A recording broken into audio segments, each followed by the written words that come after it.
Obviously, it's a terrible tragedy, and once again, France is hit with a terrorist attack of significant magnitude, and I'm very saddened by this, and I just can't imagine the pressure that the police force and the military and the intelligence community is under to stop these threats.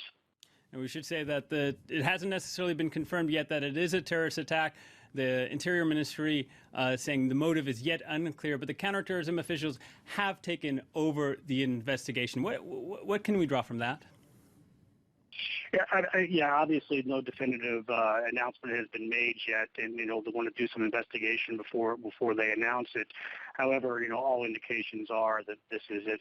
Especially when the reports in the media indicate that there were explosives and grenades and weapons in the vehicle, that this was clearly someone that was intent on committing an act of violence and for political means, and certainly falls in the category of terrorism.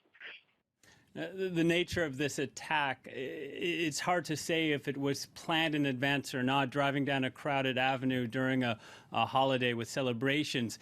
Are there any hallmarks of what we saw in Nice that could speak to one group or another that might eventually claim responsibility for something like this?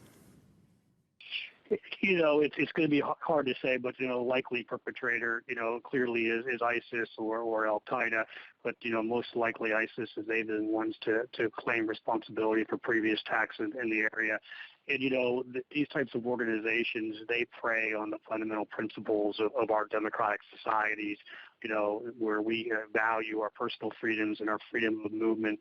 And here where you have a large celebration for Bastille Day, there's probably a high likelihood that this individual planned this attack because he wanted to plow it into a large crowd.